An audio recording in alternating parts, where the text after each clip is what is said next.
के बीच अमेरिका के राष्ट्रपति जो बाइडेन खुद इजरायल पहुंचे हैं। बाइडेन के इजरायल दौरे से दुनिया को उम्मीद थी कि इस जंग के बीच शांति का कोई रास्ता जरूर निकलेगा। 200 बंधक जो हमास आतंकवादियों के बीच हैं, उनकी रिहाई पर कुछ बातचीत होगी। गाजा पट्टी पर हमास के आतंकवादियों के खात्मे के चक्कर में जो निर्दोष लोग मारे जा रहे हैं, उन्हें बचाने के लिए कोई न कोई रास्ता जरूर निकलेगा। लेकिन इजरायल में मीडिया के सामने बाइडेन आए भी और बोलकर चले भी गए, लेकिन युद्ध और बंधकों के भविष्य पर कोई बात नहीं हुई। दरअसल बाइडेन के इजरायल दौरे के ठीक पहले 17 अक्टूबर की शाम 7 बजे गाजा के ईसाई अस्पताल पर भयानक हमला हुआ, जिसमें तकरीबन 500 लोगों के मारे जाने की खबर है। हमास ने आरोप लगाया कि हमला इजरायल की ओर से किया गया था। इजरायल ने सबूत दिए हैं कि फिलिस्तीन इस्लामिक जिहाद नाम के आतंकवादी संगठन ने जो रॉकेट इजरायल की ओर दागे थे, उन्हीं में से एक रॉकेट मिस फायर होकर अस्पताल के ऊपर गिरा है। राष्ट्रपति बाइडेन ने भी कह दिया कि अस्पताल पर हमला इजरायल की ओर से नहीं किया गया, लेकिन बाइडेन के दौरे के ठीक पहले अस्पताल पर हमला हुआ और राष्ट्रपति बाइडेन की बाकी सारी मुलाकातें रद्द कर दी गई, क्योंकि फिलिस्तीन, जॉर्डन, इजिप्ट के राष्ट्राध्यक्षों ने बाइडेन से मुलाकात करने से मना कर दिया। अस्पताल पर हमले के मुद्दे पर ही अरब देशों में प्रदर्शन शुरू हो गया और हमास ने सऊदी अरब में हो रही इस्लामिक काउंसिल की बैठक में भी अस्पताल पर हमले के मुद्दे को जोर शोर से उठाने की अपील कर डाली। ऐसे में सवाल यही है कि क्या राष्ट्रपति बाइडेन के दौरे से और शुरुआती बयान से इजरायल हमास युद्ध थमने के आसार कम हो गए हैं? क्या गाजा के बैप्टिस्ट अस्पताल पर हमले के पीछे शांति बहाली की कोशिश डिरेल करने की साजिश है? और क्या इस्लामिक देश फिलिस्तीन और हमास में से किसी एक के समर्थन में स्पष्ट रुख अपना पाएंगे? गाजा की जमीन पर बरसते बारूद, गाजा की जमीन से उड़ते रॉकेट, हमले के सायरन, पीड़ितों की चीखें और दहशत में सहमे लाखों लाख लोगों के बीच उम्मीद लेकर इजराइल पहुंचे बाइडेन। अमेरिका के राष्ट्रपति जो बाइडेन इजराइल पहुंचे थे। उम्मीद थी जंग रोकेंगे, बंधक छुड़ाएंगे, सुलह शांति करवाएंगे, लेकिन बाइडेन आए, इजराइल के साथ खड़े हुए और क्लीन चिट देकर चले गए। जिस बाइडेन को जॉर्डन जाना था, सुल्तान अब्बास सीसी से मिलना था, शांति सुलह के रास्ते तलाशने थे, वो मुलाकात रद्द हो गई। वो दौरा रद्द हो गया क्योंकि बाइडेन के दौरे से ठीक एक दिन पहले गाजा पट्टी के अल अहली अस्पताल पर हमला हुआ। 200 से 500 लोग मारे गए। अरब के लोग सड़कों पर उतर आए। इजराइल पहुंचते ही राष्ट्रपति बाइडेन ने पीएम नेतन्याहू के साथ शुरुआती मुलाकात में 3 बड़ी बातें कही। पहली ये कि हमास ने इस्लामिक स्टेट से भी भयंकर अत्याचार किया है। दूसरा ये कि अमेरिका इजराइल के साथ पूरी तरह खड़ा है। और तीसरा ये कि गाजा में अस्पताल पर हमला इजराइल ने नहीं किया। इजराइल को बाइडेन ने गाजा अस्पताल मामले में जो क्लीन चिट दी, उसके पीछे इजराइल की ओर से रखे गए ठोस सबूत थे। इजराइल का सबूत नंबर 1, इजराइल ने दावा किया कि गाजा पट्टी से छोड़े गए रॉकेट्स में से एक रॉकेट बीच आसमान में ही मिसफायर हो गया और इजराइल की ओर जाने के बजाय वहीं ठीक नीचे गिरा, जहां अस्पताल के ऊपर विस्फोट हो गया। इसकी तमाम तस्वीरें सोशल मीडिया पर भी वायरल हुई, जिसमें एक रॉकेट अचानक दिशा बदलकर नीचे गिरता और ब्लास्ट होता दिखा है। इजराइल का सबूत नंबर 2, इजराइल की सेना ने हमास के आतंकवादियों का कथित इंटरसेप्ट जारी किया। दावा किया कि हादसे के बाद ये हमास के 2 आतंकवादियों की बातचीत है। इजरायली सेना ने गाजा के अस्पताल पर हमले के पहले और बाद की सैटेलाइट तस्वीरें जारी करके भी ये साबित करने की कोशिश की है कि गाजा में विस्फोट पार्किंग वाले इलाके में हुआ था और इजराइल की ओर से किए गए हमले में जमीन पर जैसे निशान दिखते हैं, वैसे निशान तक वहां नहीं थे। We have been able to reach that conclusion by looking at radar footage, by analyzing our own activity to make sure that we did not have any military activity in that area at that time, and also by looking at visuals, a UAV footage that we have now taken and analyzed to see and confirm that it was not an Israeli strike, and corroborated with other sources of information indicating that it was in fact a misfire by other terrorists. Gaza में जिस ईसाई अस्पताल पर यह हादसा हुआ है, वो गाजा पट्टी का सबसे पुराना अस्पताल था। अल अहली बैप्टिस्ट अस्पताल की स्थापना इंग्लैंड के चर्च मिशन सोसाइटी ने 1882 में की थी। तब से 1982 तक सदर्न बैप्टिस्ट चर्च इस अस्पताल को मैनेज करता था। उसके बाद यरूशलेम का एपिस्कोपल चर्च इस अस्पताल को मैनेज करने लगा। इंटरनेशनल चैरिटी पर चलने वाले अस्पताल के नाम में से बैप्टिस्ट हटाकर उसे अल अहली अरब अस्पताल कर दिया गया था। राजेश, इस वक्त हालात क्या है? जो बाइडेन के दौरे को लेकर बहुत सारी उम्मीदें थी, लेकिन युद्ध से शांति की दिशा में कैसे आगे बढ़ा जाए, इसको लेकर अमेरिकी राष्ट्रपति की ओर से अब तक कोई बयान सामने नहीं आया है। राजेश, देखिए चित्रा, मैं इस वक्त सफर कर रहा हूँ, गाड़ी के अंदर हूँ और मैं इस वक्त इजराइल और गाजा के बिल्कुल पे हूँ, जहाँ ट्राई जंक्शन है, और आपको बाहर का नजारा दिखाना चाहता हूँ। जहां तक प्रेसिडेंट बाइडेन की ट्रिप का सवाल है, देखिए इससे हमें कई उम्मीदें थी।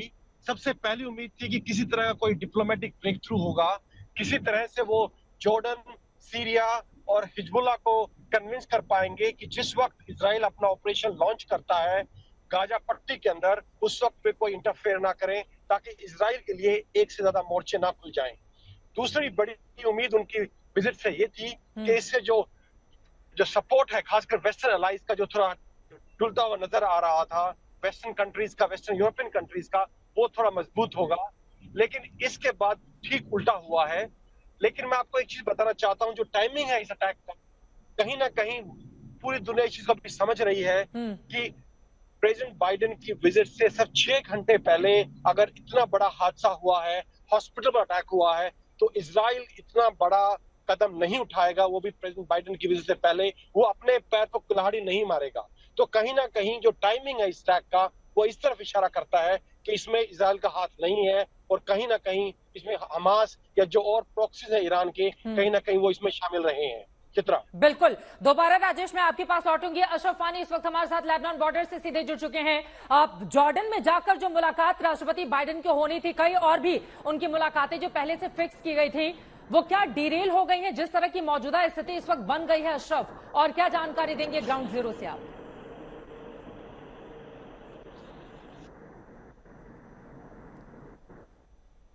अशरफ, क्या आपको मेरी आवाज मिल रही है?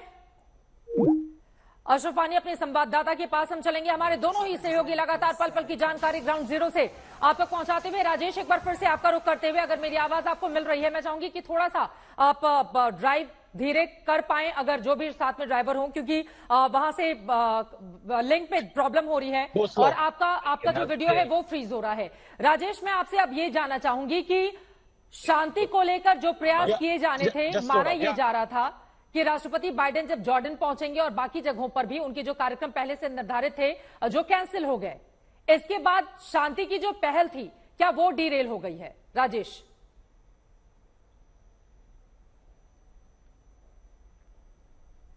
देखिए चित्रा, ये जो विजिट थी शांति के बारे में नहीं, चीज थी ये बिल्कुल दुनिया को संदेश देने के लिए, खासकर ईरान को, कि अमेरिका इजराइल के साथ खड़ा है, और ईरान ने या उसके प्रॉक्सीज ने इजराइल पर हमला किया उस वक्त जब वो गाजा में बिजी होगा, तो अमेरिका चुप नहीं बैठेगा। दूसरा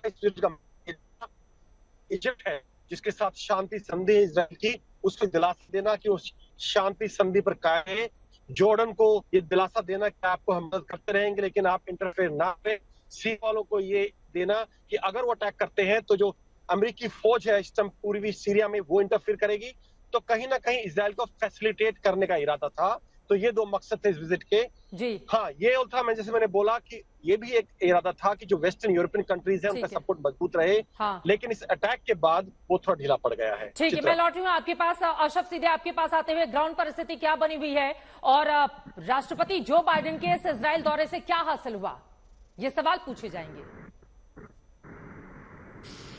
बिल्कुल, आप मुझसे पूछिए। जी जी अशरफ। हाँ बिल्कुल, दरअसल अगर देखें तो इस पर काफी निगाहें टिकी हुई थी, न सिर्फ उन विस्थापित फलस्तीनियों की जो अलग अलग खाड़ी के देशों में है, खासतौर से लेबनान में जहां पर मैं खड़ा हूं, लेकिन जो कुछ बाइडेन के स्टेटमेंट से आया है उससे कुछ खास उम्मीदें जो है वो भर नहीं आई है यहाँ पर, न सिर्फ विस्थापित फलस्तीनियों की बल्कि इन देशों की भी। कल मेरी हिजबुल्लाह के कुछ लोगों से बात हुई थी, उनका कहना था कि वो इंतजार कर रहे हैं कि अमेरिकी राष्ट्रपति इजराइल जाकर क्या कहेंगे? क्या वो इस युद्ध में आग में घी डालने का काम करेंगे या फिर इस युद्ध को कम करने के लिए कोई वक्तव्य देंगे? लेकिन जो बाइडेन की तरफ से बयान आया है उसमें साफ दिखता है कि वो इजराइल के साथ खड़े हैं और उन्हें पूरी तरह से भरोसा दिया है कि इस जंग में अमेरिका जो है वो इजराइल के साथ है। तो जाहिर है कि ये तनाव बढ़ेगा। आज न सिर्फ लेबनान में बल्कि जितने भी खाड़ी के देश हैं, हजारों की तादाद में लोग इजराइल के खिलाफ और अमेरिका के खिलाफ सड़कों पर निकले। अभी भी जब मैं आपसे बात कर रहा हूँ, कई शहर जो यहाँ बेरूत शहर में है वहां पर प्रदर्शन सुबह से ही चल रहे हैं। बीती रात अमेरिका की एम्बेसी को यहाँ पर जलाने की कोशिश की गई बेरूत में, लेकिन वो सुरक्षा बलों ने किसी हद तक रोक दिया। लेकिन उसके बाद दिन भर कई जगहों पर जो है न सिर्फ लेबनान में बल्कि जॉर्डन, सीरिया, ईरान, इराक और यहाँ तक कि इजिप्ट और ट्यूनीशिया में भी अमेरिका और इजराइल के खिलाफ जो है ये प्रदर्शन बहुत बढ़ गए हैं। इससे साफ जाहिर होता है कि कहीं न कहीं जो अरब देश है वो एकजुट हो रहे हैं और इजराइल के साथ साथ अब अमेरिका के खिलाफ भी उनकी आवाजें उठी हैं, जो अमेरिका के लिए शायद ठीक नहीं होगा। इजिप्ट ने साफ किया है कि जब तक युद्ध विराम नहीं करता है इजराइल, गाजा पर बमबारी बंद नहीं करता है, वो राफा बॉर्डर नहीं खोलेंगे। ठीक है। राफा जो क्रॉसिंग है वो मात्र एक ऐसा रास्ता है जहां से ह्यूमैनिटेरियन असिस्टेंस हो या फिर तेल हो या खाने की चीजें हो, पानी हो, गाजा तक पहुंचाया जा सकता है। गाजा में अभी भी हजारों लोग फंसे हुए हैं। बिल्कुल। सबसे पहले आज शुरुआत सुशांत सरीन जी आपसे ही करते हुए, जो बाइडेन जब आए उनसे बहुत ज्यादा उम्मीदें की जा रही थी, लेकिन एक अस्पताल पर जो हमला हुआ उसमें इजराइल को क्लीन चिट देना कि ये इजराइल की ओर से नहीं किया गया है। दूसरा, इजराइल के लिए एकजुटता दिखाना कि अमेरिका पुख्ता तरीके से इजराइल के साथ खड़ा हुआ है। इसके अलावा कोई बड़ी बातें उनकी बातों से निकलकर क्या सामने आ पाई हैं? क्योंकि माना यही जा रहा था कि जो युद्ध इस वक्त छिड़ा हुआ है शांति का कोई बड़ा पैगाम देंगे और आगे बीच का कोई रास्ता निकलेगा, लेकिन अभी तक इस तरह की परिस्थिति बनती हुई दिखाई नहीं दे रही है। सुशांत जी। नहीं चित्रा, देखिए पहली बात तो मेरे ख्याल ये जो कल इंसिडेंट हुआ है अस्पताल वाला, इस पर जरूरी है कि उसकी वजाहत की जाए और वो बहुत क्लियर है कि वो इजराइल के द्वारा नहीं हुआ हमला, वो शायद फिलिस्तीनी कोई रॉकेट था या तो इस्लामिक जिहाद का या हमास का। और क्योंकि जब इजरायली अपने बम दागते हैं हवाई जहाजों से तो वो जो बहुत बड़ा एक खड्डा होता है, और कल रात में तो ये जताया जा रहा था कि 500 लोग इसमें मारे गए हैं। अब वो कौन से 500 लोग हैं भाई? पार्किंग लॉट में कितने 500 लोग तो नहीं होते ना, ये तो पार्किंग लॉट में गिरा ना, उसमें खड्डा हुआ, 2 या 3 गाड़ियां जली हैं, बाकी कुछ क्षतिग्रस्त हुई हैं, सारी बिल्डिंगें खड़ी हुई हैं। तो ये कौन से 500 लोग थे जिनके बारे में कहा जा रहा है कि मारे गए और जिसके बारे में कहा जा रहा है कि एक नरसंहार हुआ?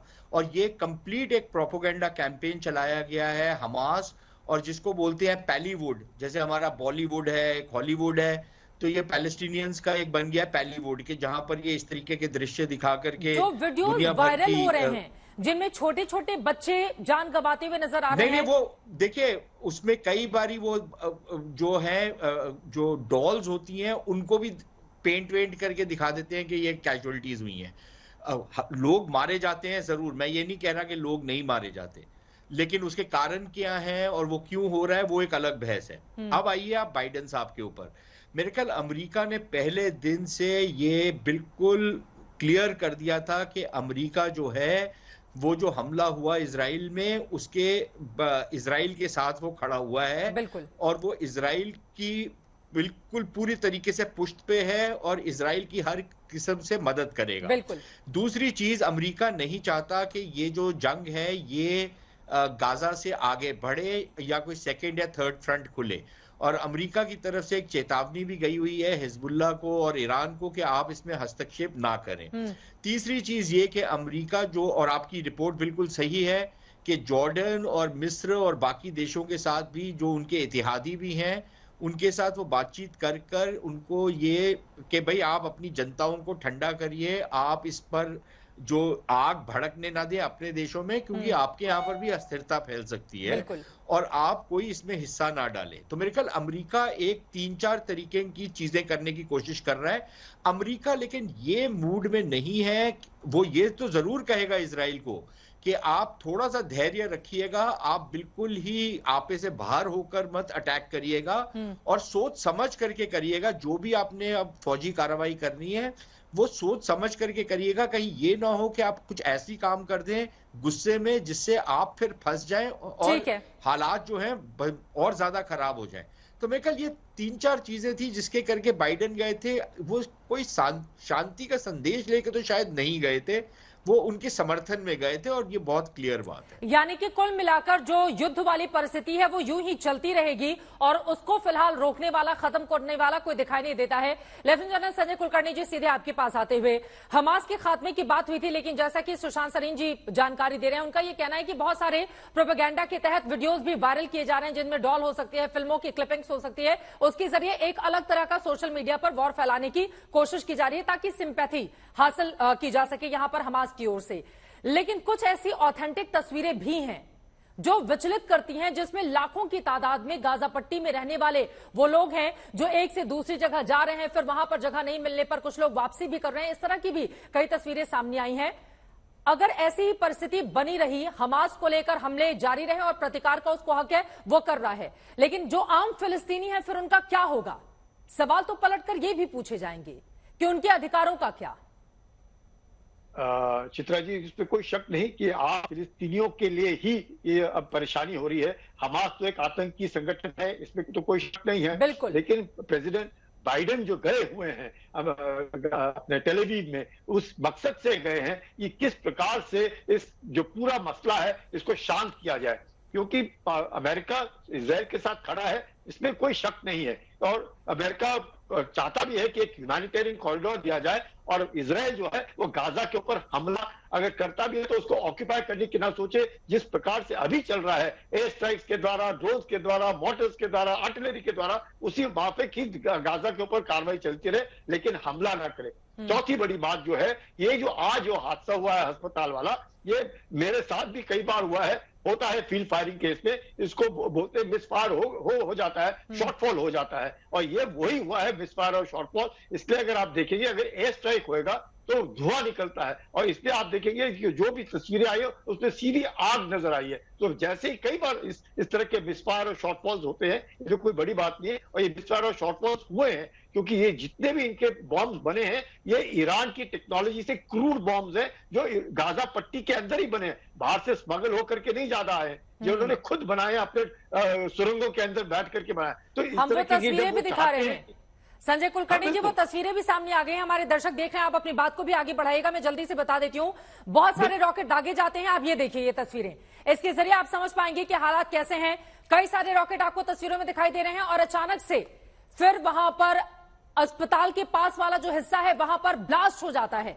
इन तस्वीरों को देखिए, दरअसल इजरायली सेना की ओर से बार बार यही दावा किया जा रहा है कि ये मिस फायर है, जो हमास के ही लोगों की ओर से इस तरह से रॉकेट दागे गए थे और मिस फायर होकर वो वहीं पर जा गिरा है। इसके लिए इजराइल कतई दोषी नहीं है। संजय कुलकर्णी जी, अपनी बात को आगे बढ़ाएं, वो तस्वीरें भी हम दिखा रहे हैं दर्शकों को।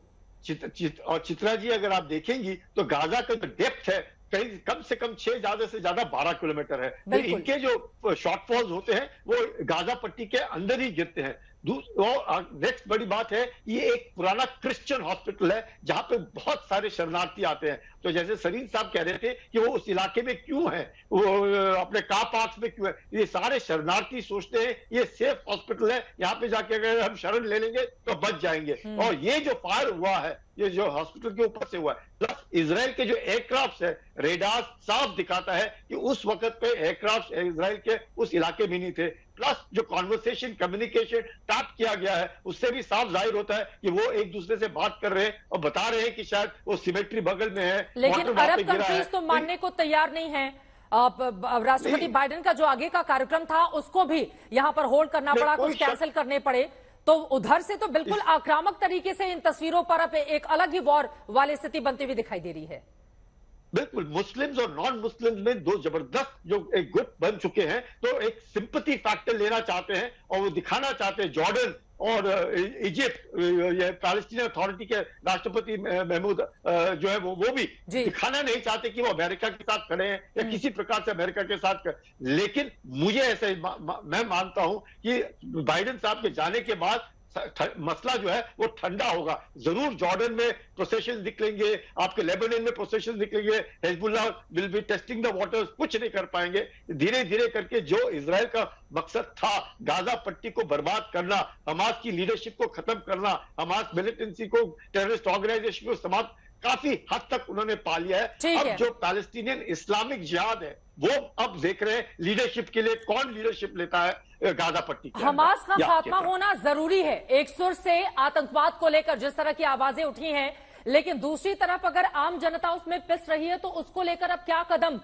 तत्काल उठाए जाने की जरूरत है, इसको लेकर मैं आऊंगी आपके पास, सुशांत जी आपके पास भी। लेकिन उसके पहले हमारे साथ जैकलीन सोलोमन जुड़ी हुई हैं, जो कि भारतीय कारोबारी हैं और 26 साल हो गए उनको इजराइल में रहते हुए। तो एक तरह से आप कह सकते हैं कि वो इजराइल में ही रची बसी हैं। अब जबकि राष्ट्रपति जो बाइडेन वहां पर पहुंचते हैं, इजरायली लोगों के साथ अपनी एकजुटता दिखाते हैं, इस हमले को लेकर भी उनकी ओर से तीखी बयान दिए जाते हैं हमास के संदर्भ में। क्या इजराइल इसी की उम्मीद कर रहा था? Jacqueline. Hi, shalom from Israel. Israel बहुत खुश है कि बाइडेन यहाँ से इतनी थोड़ी ही समय में आए हुए हैं। हम लोग सब यहाँ पर ये बात कर रहे हैं कि आए हैं, युद्ध खत्म होगा, कम होगा, कोई बीच का रास्ता निकल जाएगा। लेकिन जो हम भूल रहे हैं यहाँ पर, हमारे बहुत से 200 से भी ज्यादा होस्टेजेस वहां पर है। ये एक बहुत बहुत बड़ी बात है इजराइल के लिए।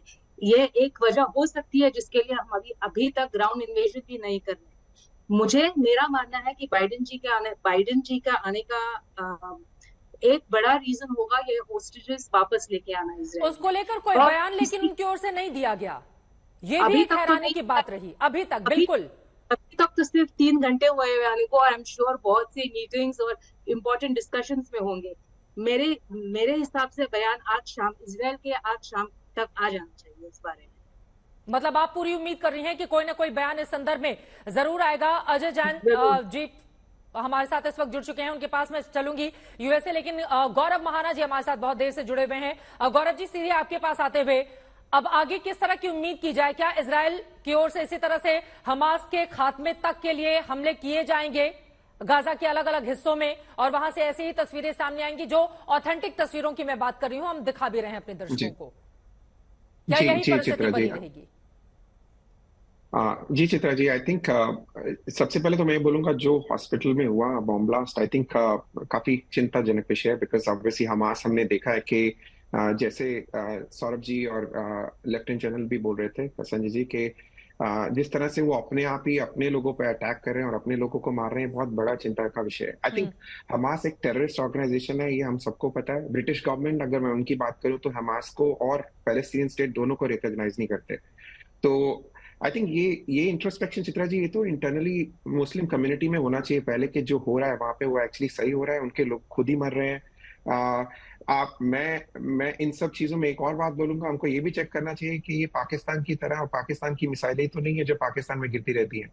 तो हमास की मिसाइलें भी वैसी ही हैं। मुझे लगता नहीं कि ये कुछ और हो रहा है। हाँ, इसका एस्केलेशन जो आप बोल रहे हैं, ऑब्वियसली अगर ये यही सब चलता रहा चित्रा जी, तो हिजबुल्ला ऑलरेडी रेडी है। There is another front which is also going to be open from other areas as well. तो चिंता का विषय तो है बहुत, क्योंकि आप ये भी मानिए कि वेस्टर्न कंट्रीज ने लास्ट के कुछ सालों में एक चीज जरूर की है कि जितने भी सेपरेटिस्ट हैं उनको वेस्टर्न कंट्रीज में जगह देके एक इंटरनली भी बहुत बड़ा इशू क्रिएट किया हुआ है। आप लंदन में पिछले थोड़े दिन पहले हमास के सपोर्ट में जो रैली देखें, वो बहुत बड़े चिंता का विषय है, फ्राइडे को जो हुई है, लास्ट फ्राइडे। आई होप कि अभी धीरे धीरे गवर्नमेंट ने एक डायरेक्टिव तो इशू किया है यहाँ पे यूरोप में और यूके में, कि हमास को सपोर्ट करने वाले will be directly punishable under the criminal law. So hopefully इन सब चीजों की वजह से ये सब चीजें यहाँ पे वेस्टर्न वर्ल्ड में कंट्रोल होनी चाहिए। बट मेरा सबसे बड़ा क्वेश्चन अपने दोस्तों को यही है, मुस्लिम कम्युनिटी को, कि वो लोग कब ये इंट्रोस्पेक्शन करेंगे और बोलेंगे कि जो हमास ने पहले इजराइल में किया वो गलत था। लेकिन यहां पर तो एक अलग ही हमास का जिक्र कम हो रहा है, फिलिस्तीन का जिक्र ज्यादा हो रहा है, और बार बार ये कहा जा रहा है कि चूंकि जमीन की ये बड़ी लड़ाई है, इस वजह से इस तरह के हालात वहां पर बने हुए हैं। यकीनन आपकी ओर से महत्वपूर्ण बातें कही गई हैं, लेकिन बीच का रास्ता निकालने के लिए भी कोई पहल होनी चाहिए। दोनों के बीच ब्रिज कौन बनेगा? किसी कंट्री को तो कम से कम इस तरह के कदम उठाने पड़ेंगे कि दोनों ही तरफ से ब्रिज बनकर इसके बारे में सॉल्यूशन आगे लेकर आया जाए। अजय जैन भुटोरिया जी हमारे साथ हैं, मेंबर हैं आप डेमोक्रेटिक पार्टी के, कैलिफोर्निया से इस वक्त हमारे साथ जुड़े हुए हैं। यहां पर सीधे आपके पास आते हुए, दरअसल जो बाइडेन जब गए तो कई तरह की उम्मीदें इजराइल भी, एक तरफ उनसे आर्थिक मदद की भी उम्मीद, सैन्य साजो सामान को लेकर पहले से अमेरिका ने इजराइल को मदद दे रखी है, राजनीतिक तौर पर भी और कूटनीतिक तौर पर भी मदद चाहता है जो इजराइल को पूरी तरह से देते हुए यहां पर जो बाइडेन नजर आए। लेकिन यह बात भी अजय जैन जी हम सब जानते हैं और हमने कई युद्ध में देखा है कि युद्ध किसी भी समस्या का समाधान नहीं हो सकता है और हमास का खात्मा जरूरी है, लेकिन वो किस कीमत पर, इसको भी तय किया जाना जरूरी है। इसको लेकर क्या कदम आगे उठाए जाएंगे फिर? नहीं, बिल्कुल। जब प्रेसिडेंट बाइडेन यहाँ से जब स्टार्ट किए थे तो उनका जो मेन एम था एक था कि ह्यूमैनिटेरियन एड जो है वो ओपन हो और जो इनोसेंट सिविलियंस है पैलेस्टाइन उनकी मिनिमम से मिनिमम लाइफ को डेंजर हो और उनको एड पहुंचे, और उसके साथ में जो इजराइल के साथ में खड़े रहे और हमास के ऊपर जो एक्शन है वो होता रहे। लेकिन अभी जो ये स्ट्रेटेजिक, कुछ लोग ये भी कह रहे हैं कि ये जो हॉस्पिटल के ऊपर हमला हुआ स्ट्रेटेजिक एक्शन था हमास और वो जो उनके जो ग्रुप्स हैं, अलग अलग इस्लामिक ग्रुप्स हैं उनकी तरफ से, ताकि ये पूरा पीस प्रोसेस को और डिरेल किया जाए और इस पीस प्रोसेस को डिरेल करके और एक्टर्स इसमें इन्वॉल्व हो सके, इस वार को और ब्रोडन किया जाए। तो अभी भी हिजबुल्ला और ईरान ऑलमोस्ट रेडी है इस वार में कूदने के लिए, लेकिन वो ईरान और हिजबुल्ला ये भी जानते हैं कि जैसे ही वो अगर डायरेक्टली इन्वॉल्व हुए तो they will be challenging US to get involve directly into the war and they do, और वो लोग वो नहीं चाहेंगे कि यूएस की फाइटर जेट्स उनके ऊपर बॉम्बिंग करें। तो इसीलिए वो अभी तक थोड़े से रुके हुए हैं। हिजबुल्ला ने ऑलरेडी अभी लेबनान के बॉर्डर के ऊपर में इजराइल के सिक्योरिटी कैमरास और उसके ऊपर बॉम्बिंग करना शुरू कर दिया है। तो we could be expecting कि this will become a little broader war before उसके शांति की तरफ, सीज फायर की तरफ जाए। उससे पहले थोड़ा और बढ़ सकता है, उसके बाद में ये जरूर सीज फायर की तरफ जाएगा। लेकिन कितना वक्त लगेगा अभी भी सीज फायर की ओर आगे बढ़ने में? कितना वक्त अभी लग सकता है? अभी वो कहना मुश्किल है, लेकिन यूएस अभी भी इस स्टैंड के साथ खड़ा हुआ है कि इजराइल हमास को खत्म करना जरूरी है। क्योंकि अगर आज हमास को जिस पोजीशन पे, स्ट्रेंथ पोजीशन पे है, जहां पे पूरी गाजा पट्टी को एक टनल सिटी बना दिया है, जहां पे सिविलियन लोग ऊपर मर रहे हैं लेकिन जो टेररिस्ट है वो भीतर टनल्स के भीतर पूरे 25 किलोमीटर नीचे पूरे आराम से घूम रहे हैं। तो उन टनल सिटीज को, हमास को, जो भी स्ट्रेटेजी ये लोग अपना रहे हैं हमास को खत्म करने के लिए, और आज अरब वर्ल्ड यही चाहता है कि हमास को बचाया जाए। क्योंकि बाद में अगर हमास खत्म हो गया तो अरब वर्ल्ड के पास कोई एंकर नहीं रहेगा, कोई बैड एक्टर नहीं रहेगा उस रीजन में इजराइल के साथ फाइट करने के लिए। तो वो पूरे पीस प्रोसेस को डिले कर रहा है ताकि हमास को बचाया जा सके और इस होल प्रोसेस को और कंटिन्यू किया जा सके। ठीक है, आप ये कह रहे हैं कि बहुत सारी चीजें जो सही दिशा में आगे बढ़ी थी, लेकिन अरब वर्ल्ड के इन्वॉल्वमेंट के बाद अब चीजें वो बिल्कुल अलग दिशा अख्तियार करती हुई दिखाई दे रही है। सुशांत सरीन जी, लेकिन मैं एक बार फिर से आपके पास आते हुए और जरा ये तस्वीरें फुल फ्रेम में दिखाएं हमारे दर्शकों को। अस्पताल की जो तस्वीरें सामने आई हैं, हालांकि आपने कहा कि वो पार्किंग का एरिया था जहां पर इस तरह का हमला किया गया, ये तस्वीरें वास्तव में परेशान करने वाली हैं। देखिए, ये बात तो अब इजराइल की ओर से साफ कर दिया गया, जिसको मान भी लिया है अमेरिका ने, और जिस तरह के सबूत भी पेश किए गए हैं उससे ये स्पष्ट होने लगा है कि लॉन्च साइट और अस्पताल के बीच का डिस्टेंस देखिए और किस तरह से अस्पताल में जोरदार धमाका होता है और फिर लोग वहां पर मारे जाते हैं। अब उनकी संख्या कितनी है आगे आने वाले वक्त में ये भी स्पष्ट हो जाएगा। सुशांत सरीन जी, ये बात भी स्पष्ट है, हमास का खात्मा जरूरी है ताकि दोबारा वो अपना फन नहीं फैला पाए, लेकिन फिलिस्तीन के जो आम लोग हैं, जो बच्चे हैं, जो महिलाएं हैं, उनको इसकी कीमत चुकानी पड़ रही है। चित्रा जी, देखिए, दुर्भाग्यपूर्ण तो है, लेकिन ये वास्तविकता है। और अगर हमास नहीं चाहता था कि इस तरीके की हालात पैदा हों तो फिर उसने वो हमला क्यों किया? और दूसरी चीज़ ये कि अगर फिलिस्तीनी ये नहीं चाहते थे कि इस तरीके की एक प्रतिक्रिया हो इजराइल की तरफ से, तो फिर उनको हमास का समर्थन नहीं करना चाहिए था। कुछ हद तक तो उनकी भी मजबूरी थी, उन्होंने किया। हालात तो खराब हैं और शायद और ज़्यादा खराब होंगे, इसकी अभी ठीक होने की उम्मीद नहीं है। क्योंकि आप जब मध्यस्थता की बात करती हैं, मध्यस्थता किसके साथ होगी? हमास के साथ? कौन करेगा हमास के साथ मध्यस्थता? अगर हमास जो जितने उन्होंने हॉस्टेजेस 200 के करीब बंदी बनाए हुए हैं, उसमें से कई विदेशी भी हैं और कई इजरायली हैं सिविलियन और कई इजरायली सैनिक हैं, अगर वो सारे के सारे भी छोड़ देता है तो उसके एवज में क्या लेगा? पहली बात। दूसरी चीज, क्या इजराइल इसके लिए रजामंद होगा कि वो जो खूंखार हमास के या बाकी और आतंकियों को उन्होंने अपने जेलों में बंद करके रखा हुआ है, उनको एक्सचेंज करे या अपने सिविलियन हॉस्टेजेस के साथ, क्या ये उनके लिए राजनीतिक तौर पर स्वीकार्य होगा, खास तौर पर एक ऐसे समय पर जबकि 1300 इजरायलीज को बहुत ही बर्बरता से और बिल्कुल कोल्ड ब्लड में मारा गया है। तो मेरे ख्याल पेचीदगियां बहुत है। मध्यस्थता तो उसके साथ हो सकती है अगर दो रैशनल प्लेयर्स हो। एक तरफ आपके ऐसे लोग हैं जो एक डेथ कल्ट है, वो मरने के लिए ही पैदा हुए हैं, वो चाहते हैं कि वो मरें ताकि वो शहीद अपने आप को मानते हैं कि हम सीधा जन्नत में जाएंगे और पता नहीं हमारे को क्या क्या हूरे मिलेंगी और क्या क्या मिलेगा। एक तरफ वो लोग हैं, दूसरी तरफ वो लोग हैं जो चाहते हैं कि भाई आप हमारे साथ अगर बातचीत करना चाहते हैं तो फिर आप आतंकवाद को छोड़िए। अब इनके बीच में मध्यस्थता कौन करेगा, कैसे होगी?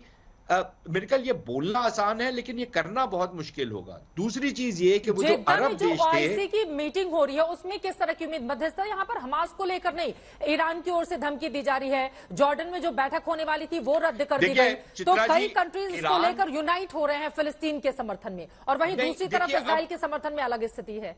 OIC की बैठक में क्या हो सकता है सुशांत जी जिद्दा में? देखिए, मेरे को ये लगता है कि ईरान ने और उनके जो ये हवारी हैं हमास और हिजबुल्लाह वगैरह, इन्होंने जो बाकी सारे अरब देश थे उनके लिए एक बहुत पेचीदा सिचुएशन क्रिएट कर दिया है। ये सारे के सारे अरब देश एक शांति प्रक्रिया में पड़ रहे थे, ये इजराइल के साथ अपने रिश्ते बेहतर कर रहे थे और वो ये सोच रहे थे कि जैसे जैसे हमारे रिश्ते बेहतर होंगे वैसे वैसे हम इजराइल को मनवा सकेंगे कई ऐसी चीजें देने के लिए जो शायद वो अभी देने को तैयार नहीं है, हम गारंटीज भी ले सकेंगे। ईरान जिनके ऊपर ये दोष लगाया जा रहा है, साथ में कतर के ऊपर और कुछ हद तक तुर्की के ऊपर कि ये यहाँ पर शैतानी कर रहे हैं, इन्होंने ये सारा का सारा जो है तंत्र जो बन रहा था उसको एक लिहाज से उस पर एक विस्फोट मारा है, उस पर एक खुदकुश हमला किया है, इन्होंने एक सुसाइड बॉम्बिंग की है। और इनके लिए ये जो बाकी सारे देश हैं, सऊदी अरेबिया, UAE वगैरह, इनके लिए एक बहुत पेचीदा सिचुएशन हो गई है कि एक तरफ ईरान ने उनके लिए ये एक जहरीला सा एक वो छोड़ दिया है और दूसरी तरफ वो अपने लोगों को संभालें, अपनी मजबूरियां देखें और उनके लिए एक बहुत पेचीदा सिचुएशन हो गई है। तो इस हालात में आगे कैसे बढ़ा जाएगा ये नजर नहीं आ रहा। और एक और चीज अंत में कहूंगा कि देखिए, हम लोग अक्सर ये कह तो देते हैं कि युद्ध किसी भी चीज का हल नहीं है, लेकिन मैं अक्सर ये मानता हूं कि बहुत सारी चीजें ऐसी होती हैं जिनका हल युद्ध में ही होता है, चाहे कि वो जो युद्ध है वो पूरी तरीके से लड़ा जाए और जो शत्रु है उसको एक लिहाज से बिल्कुल खत्म कर दिया जाए, तभी हल निकलता है। नहीं तो वो रिश्ते रहता है, जो घाव है वो रिश्ते रहता है। और शायद मिडिल ईस्ट में भी और दक्षिण एशिया में भी के बीच जिस तरह के हालात हैं, कई बार युद्ध की स्थिति हम देख चुके हैं। इजराइल जीत भी चुका है, अरब देशों को हरा चुका है, लेकिन उसके बावजूद स्थिति जस की तस क्यों बनी रहती है और कुछ सालों के बाद फिर वही हालात ऐसा लगता है कि घूम कर आ जाते हैं और फिर इसी तरह की चर्चा शुरू हो जाती है। लेफ्टिनेंट जनरल संजय कुलकर्णी जी, आपसे एक क्लोजिंग कॉमेंट लेते हुए, अब चूंकि वहां पर बीते 4-5 दिनों से जमीनी स्तर पर बार बार कार्रवाई की बात कही जा रही है गाजा पर, लेकिन अभी तक वेट एंड वॉच होल्ड किए हुए है इजरायली सेना, इसके पीछे क्या स्ट्रैटेजी आपको दिखाई देती है? चित्रा जी, इस पे कोई शक नहीं कि गाजा पट्टी में लड़ना आज की तारीख में बहुत मुश्किल है, चाहे वो 40 किलोमीटर लंबा हो, 12 किलोमीटर चौड़ा हो, क्योंकि आबादी जो है 22 लाख डेंसिटी ऑफ पॉपुलेशन, नीचे एक सुरंगे। एक अगर हम उसको यौम किपुर वॉर के साथ भी देखें, यौम किपुर वॉर 19 दिन, कितने मरे इजरायली? 2600। यहाँ पे अभी 12वें दिन में लड़ाई जारी है, 1300 तो ऑलरेडी मर चुके हैं। उस वक्त यौम किपुर वॉर में 2 देश, इजिप्ट और सीरिया, इस पे एक आतंकी संगठन, और वो यौम किपुर वॉर क्या हुआ उसके बाद काफी लंबा पीस, जैसे सलीम साहब लड़ाई हुई पर काफी लंबा एक पीस